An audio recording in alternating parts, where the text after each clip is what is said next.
अक्सर हम देखते हैं कि डॉक्टर्स किसी भी व्यक्ति को इंजेक्शन लगाने से पहले उसमें आए लिक्विड्स के साथ जो एयर बबल्स होते हैं उनको निकाल देते हैं। क्या कारण है कि डॉक्टर्स महंगी से महंगी दवा को भी नीचे गिराकर उसकी मात्रा को कम कर देते हैं पर एयर बबल्स के साथ कॉम्प्रोमाइज नहीं करते?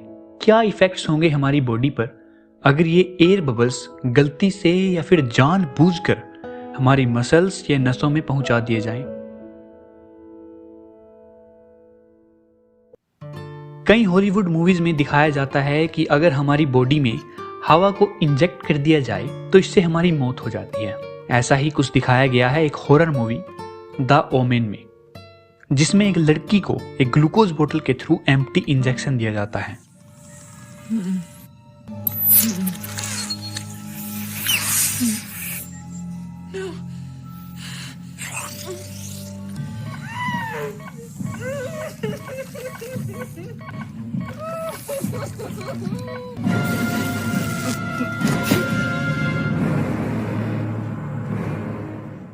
आखिर कितनी सच्चाई है इस मूवी सीन में?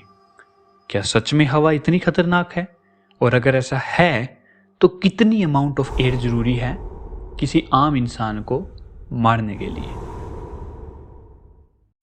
एयर एम्बोलिज्म एक ऐसी सिचुएशन जिसमें ब्लड के साथ कुछ एयर बबल्स आ जाते हैं।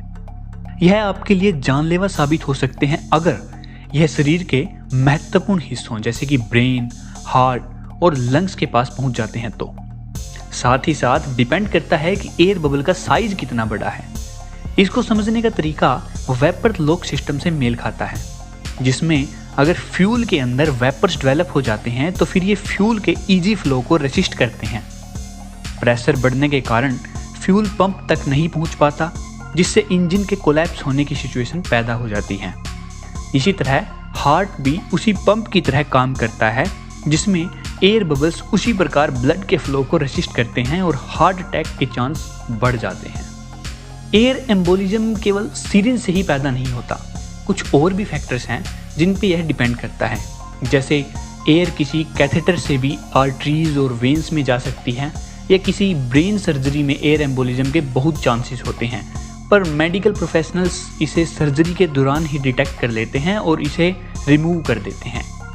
कई बार तो स्क्यूबा डाइविंग या फिर एक्सीडेंट में एल्वियोली पर बने प्रेशर के कारण एल्वियोली फट जाती है और एयर ब्लड में पास हो सकती है। आमतौर पर ब्लड प्रेशर इतना होता है कि कटने या फटने से भी हवा शरीर के अंगों तक नहीं पहुंच पाती, लेकिन कई और तरीकों से यह संभव है।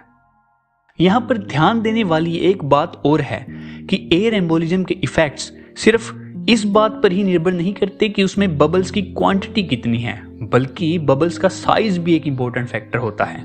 जैसे कि स्मॉल बबल्स साइज में छोटा होने के कारण दिमाग की बारीक नसों तक आसानी से पहुंच सकता है, और सरफेस टेंशन ज्यादा होने की वजह से एक सॉलिड ब्लॉक का काम करता है और ब्लड के फ्लो को रोक देता है, जिसके कारण पेन और ब्रेन में आई सूजन से न्यूरोलॉजिकल डैमेज या फिर लकवा भी हो सकता है।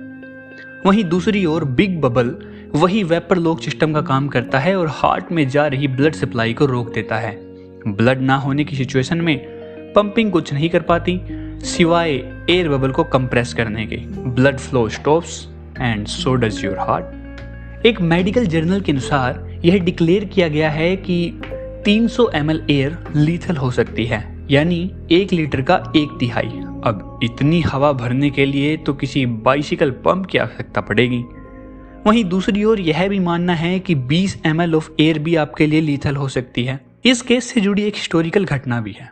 1942 में हिटलर का नाजीवाद चरम सीमा पर था। वहीं पर मैसेरिज ओब्रा वाइल्ड हॉस्पिटल में वाइल्ड यूथनेशिया शुरू हुआ। यूथनेशिया का मतलब किसी पेशेंट को बिना दर्द के मौत दे देना, या फिर जो दर्द वह सहन कर रहा है उसके कंपैरेटिव कम दर्द से मौत दे देना। हॉस्पिटल में ज़्यादातर मौतें सेडेटिव से की गई, लेकिन लोगों की नसों में खाली हवा के इंजेक्शन भी लगाए गए। और जब 14 सालों बाद नर्सों को ट्रायल किया गया तो उन्होंने कहा कि वे तो बस आदेश की पालना कर रहे थे। जैसे हम बाहरी चोट से अंदरूनी चोट का सटीक अनुमान नहीं लगा पाते और इसके लिए एक्सरे की मदद ली जाती है, उसी प्रकार एम्प्टी सिरिंज से दुर्घटना का अनुमान तो नहीं लगता, पर हाँ ये बहुत खतरनाक हो सकता है, इसलिए avoid such situations and stay safe.